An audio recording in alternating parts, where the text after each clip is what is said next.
We'll have to that out. We'll know the first word of every beginning of every podcast. So I really get. Let's just say the whole thing. Make it seem like I might actually, because we're recording all of this, so I might just actually take this and put it in subtitles. And then go into good evening, everyone. Welcome to Possibly Entertainment Reviews, Blade Runner 2049. Remember to like, share, subscribe to the channel. Share this with all your friends. Like the video. Luke, we just saw Blade Runner 2049.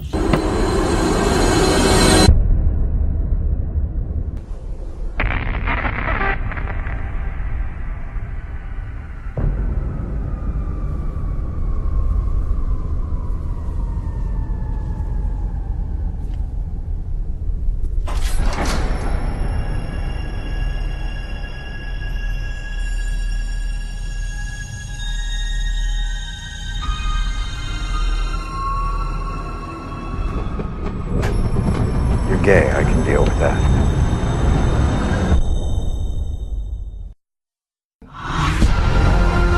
Cheeseburger, well done. Ketchup, pickle, nothing else. That hooker left. That was a guy.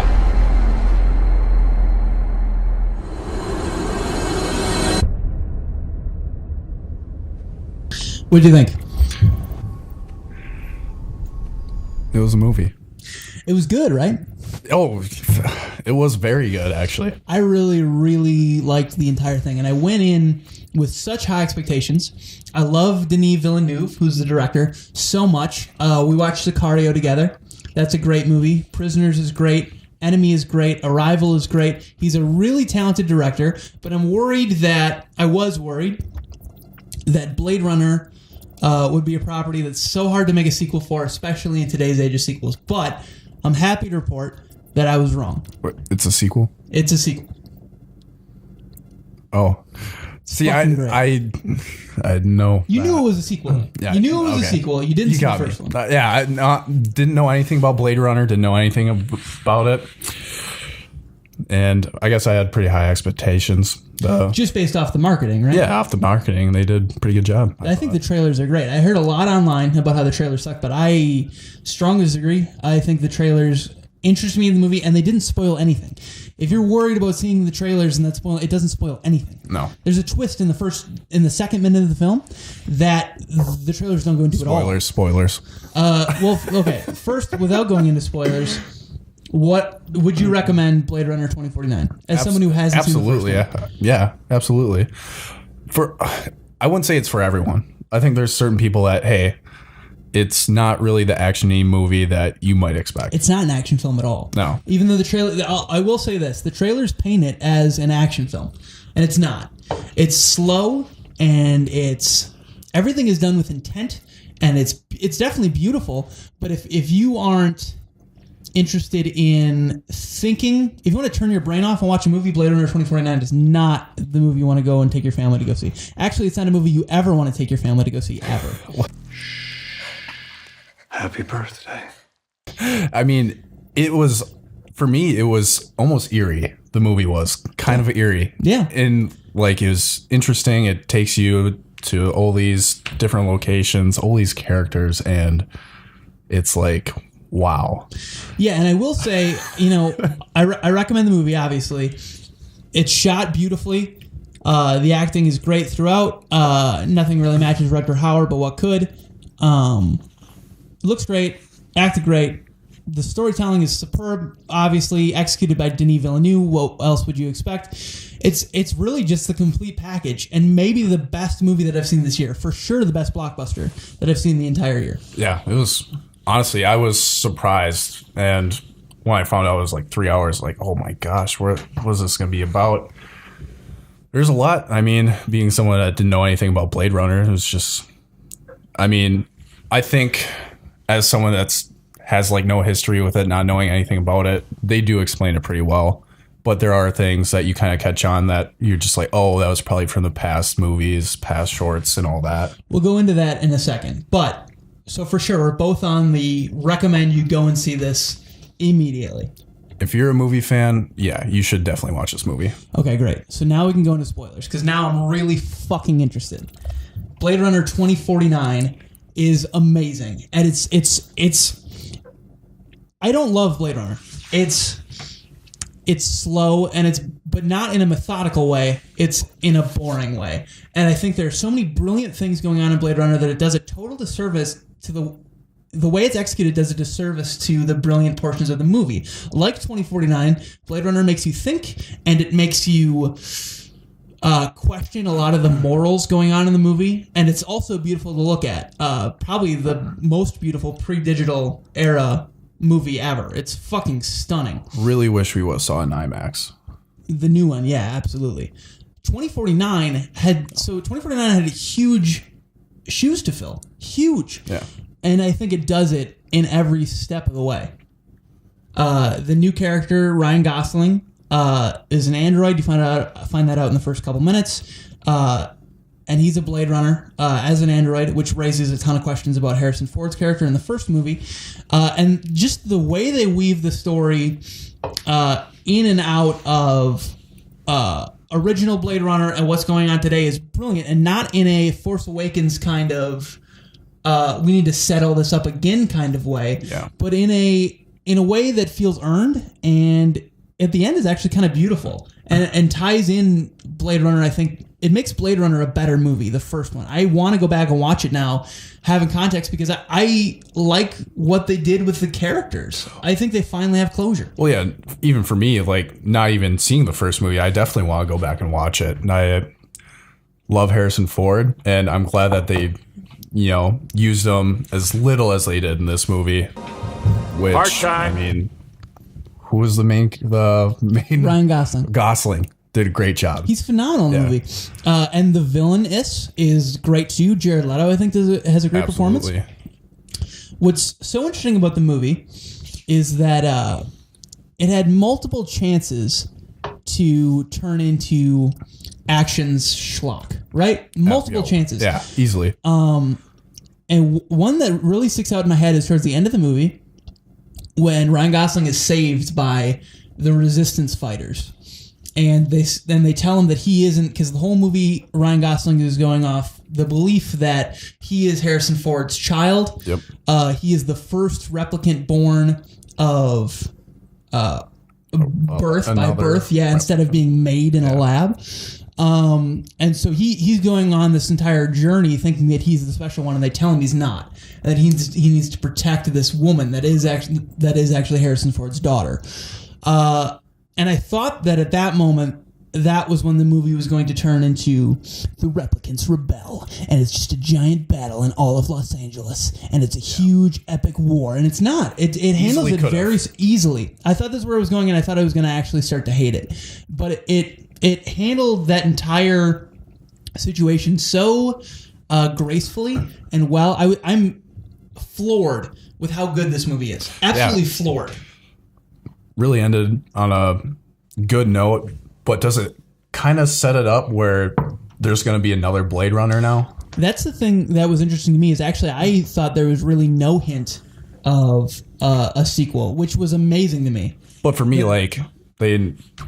the Jared Leto's still out and about. Isn't he kind of someone that they're going to want to... Well, that's the thing that's so interesting about the morals of Ryan Gosling and even Harrison Ford in this movie, is they're not good guys.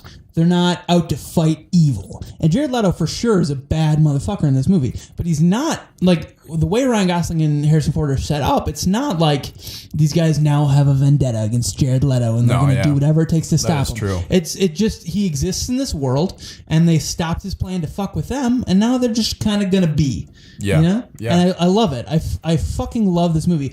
And what's so impressive about this movie is has the depth and balance of some kind of art house indie flick you're going to go watch on Blu-ray or streaming or whatever, because it's not going to be in your theater, handled on a huge budget. So Roger Deakins is a cinematographer, and this is maybe the most gorgeous blockbuster you'll ever see in your entire life. The use of colors, just the different shot composition. Not a lot of blues or browns. Not actually, there are lots of blues and browns, but handled artfully, like fucking beautiful. There were profiles that I was like, oh my God, how is he fucking doing this? Roger Deakins has done his masterpiece with this movie. It's beautiful. Yeah, looks great. So what do you think is the biggest highlight of the movie? What are you going to remember from Blade Runner? Gosh, there's so much. I mean, there's a lot to remember. They throw a lot of stuff at you, and for me, it was kind of hard to follow at points. But, you know, for me at least it was. But you kind of piece things together as you go along throughout the movie. For me, like, oh, that's from past movies. Well, I think a lot of what's so artfully handled about the storytelling, is that the mystery is the pieces are kind of unfolded to you within the first 45 minutes, right? And there's a crux to the story, a mystery to the story. And the way it kind of adds new elements and makes sense of things as it goes is really kind of brilliant, actually. And up to the very last 5 minutes, you don't know everything yet. Like, nothing is final until the last 5 minutes, and it's great. It's wonderful. You're a cop. I did your job once. I was good at it.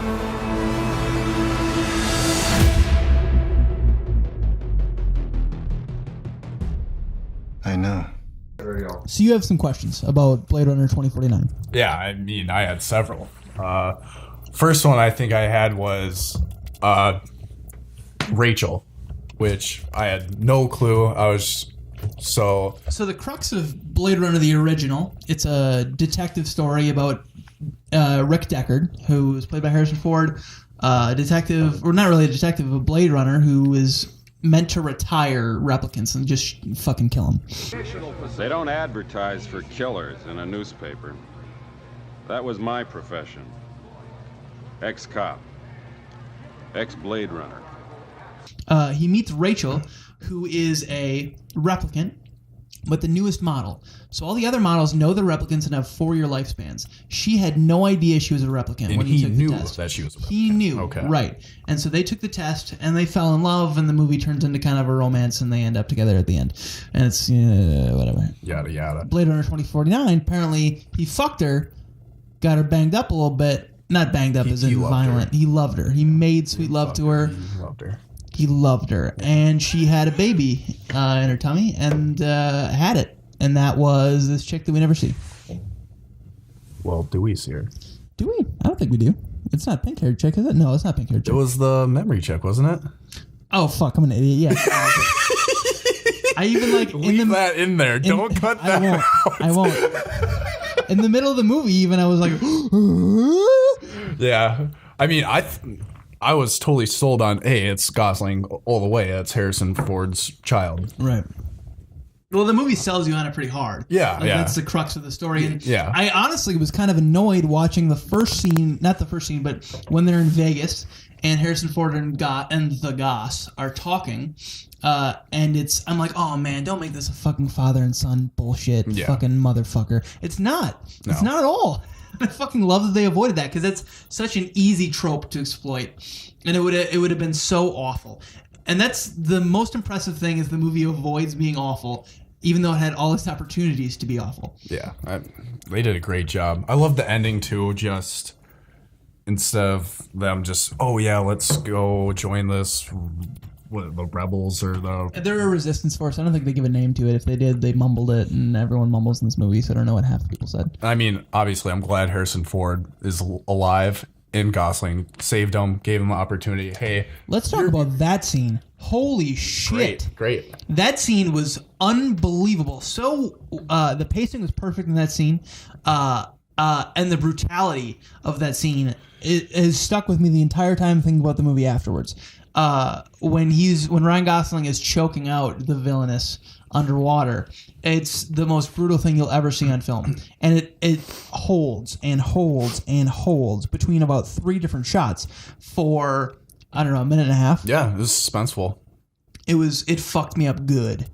So that scene was amazing, and while that all was going on, I was worried about they're submerged in water, right? Harrison Ford, I thought he was going to end up drowning too. It was a clever ticking clock without announcing that it was a ticking clock. Yeah. With the water level rising, it didn't make anything too obvious, but you were aware. Exactly, you were aware, and the suspension was there enough. And man, what a way to end the movie. I was worried about the motivations being clear at the end of the movie, because even during that fight, I was like, why is he doing this again? But then at the end of the movie, everything kind of fit. And kind of perfectly, kind of like a puzzle. Yeah. I'm glad he's just, you're free now. You drowned out here.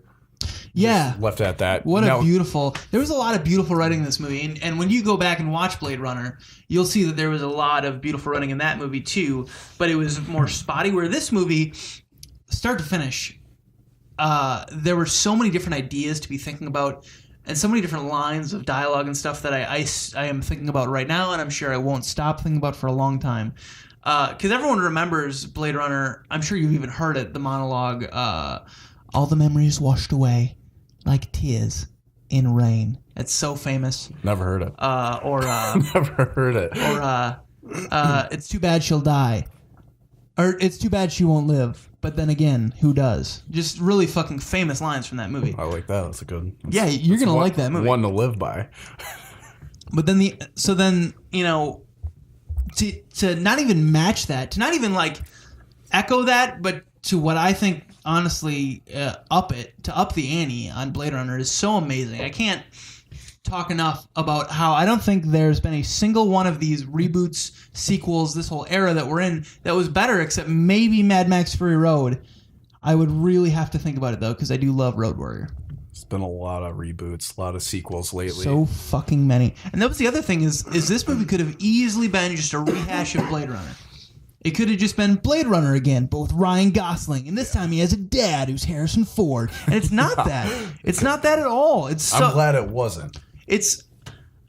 I feel like I've just reiterated this entire episode that the movie's not Blade Runner, and that's why it's great. But I'm serious. The movie is its own beautiful piece of art that stands on its own. It stands on its own, and I'm so happy that I saw it, and it was as good as I thought it was going to be. So you say beautiful when you think of this movie. I think of eerie. Yeah, but in a way... 2049, I think of like when he goes outside of LA, even in LA, you can see, I think of the ecosystems and stuff. Overpopulation seems to be a major issue in this movie. Yeah, for sure. They hit on that more in the original Blade Runner. So yeah, I guess you don't know. So all the animals, not all the animals, there are real animals, but they're super rare and super expensive. So a lot of the animals you see around are replicants. They are rebuilt animals. And same with a lot of things in the movie. The movie has a lot of themes, both of them, of corporatism and overindulgence and greed of corporate structures, and that's why you see the big ads and the big Sony ad on the side of buildings and stuff, because and that's all in color, and the rest of the city is monochrome and dark, and it's the contrast between the two. And Blade Runner hits on it better than Blade Runner 2049, but I like that the theme is continued. It'd be easier to just do a Los Angeles in the future, but the city has so much character. The city is so beautiful, and it's its own. It's unbelievable what they did to this movie. The effects also stunning, start to finish. So I gotta ask this: was Rachel CGI'd?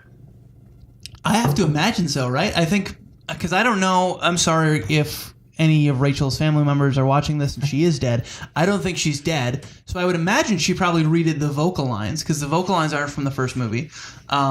But then, CGI'd her up, and it looked flawless. It looked like she was standing right there. Looked pretty good. It looked unbelievable compared to like Rogue One, where Grand Moff Tarkin looks like a fucking cartoon. We won't get into it. Looks like I watched the Star Wars: The Clone Wars, and somebody just like rotoscoped him into that fucking movie. Wasn't the best. It was awful, and then Leia at the end is fucking awful too. But we can talk. We should do a review of Star Wars: Rogue One, because everyone disagrees with me. Bring it to me. They know you're here.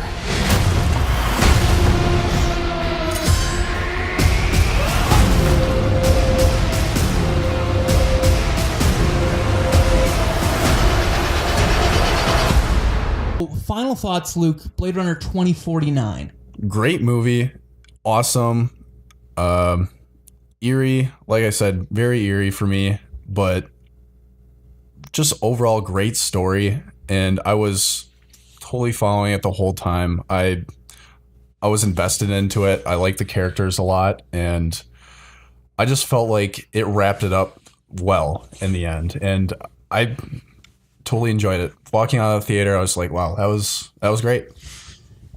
Denis Villeneuve has made a masterpiece. This is a movie that, similar to the original Blade Runner, people are going to go back 20, 30 years later and watch and be like, holy shit. This movie has so many things going on, more than just the base story, which is great. The writing in this movie is great. The story is great. Everything on a technical level is unlike anything I've ever seen on film before. And he just nails it, man. He fucking nails it. And I haven't seen a blockbuster that I've been this ecstatic about in a long time. In a really long time. And I'm so happy that it turned out the way it did. I'm not a movie critic or anything. I'm just a Joe Schmo, but I have to say it was great. There's not a lot of movies out right now that, I mean, at least I'm interested in seeing. This is one that I was like, hey, I really want to see this, and it didn't disappoint me at all. Yeah, let's hope it does well at the box office, right? Because I would love to see Denis Villeneuve get to do another blockbuster. Yeah, I mean, I would love to see another one of his movies. I don't know who he is, but... you've seen Sicario. Yo, yeah. You like Sicario, really? Right? You did Sicario? Yeah, he did Sicario. Sicario's great. Yeah, Sicario's Did you see awesome. Prisoners or Arrival? Those are I've his other two seen. big I ones. think I've seen Prisoners. Prisoners is great too. I love Prisoners, and Arrival's awesome. He has this. Right. That's Yeah. right, John. Prisoners is a good movie. Yeah. Thank you, John. Fuck you, John. He has this great style. Can we just bleep John out? Yeah, for sure. Hey, we'll be bleeped the heck out of here. Good. You know what that is? Bleep. Monk Ginseng. But yeah, Monk Ginseng. that should be all for our Blade Runner 2049 review. Do you want to give it a score, Luke, or no? I mean, I'll give it a score, but oh gosh, 100-point scale. a 100-point scale. Whew. It's tough because this is my first review, first score. I know. I hate giving such a high score to our first review. Yeah, I don't want to be put on this table often because I don't know much about movies. I just know if I like it or not. I definitely like this movie. I would give it a... Ooh. Is it better to go lower or higher with a score? I mean, it's up to you. I don't want to influence your decision here. This is a critical... I'm going to say 89. Okay. I'm going to go a 9.5. 95. 9 point. Yeah, it's out of 100, man. Yeah, 100-point scale. 9.5. 9.5 out of 95, man. 100. That's really good. Yeah. 95 is great. really good out of 100. It's pretty good.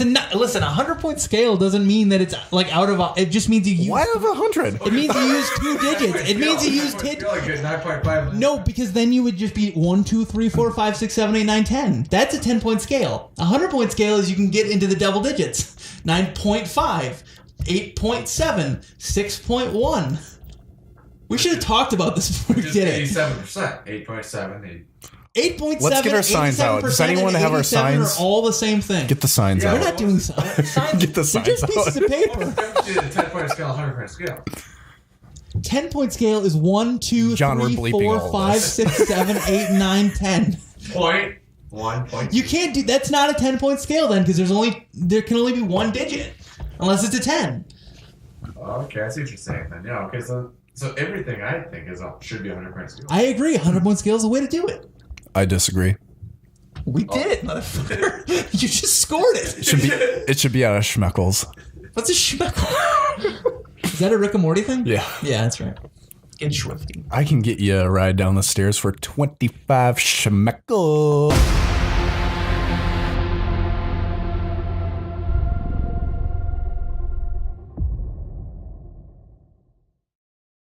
Thanks for watching. Click up here to subscribe to our YouTube channel. Down here, if you want to follow us on Twitter, which you should, get updates. And over here, if you want to see our Bucked Up trailer, going to be a great show on the Milwaukee Bucks. Stay tuned.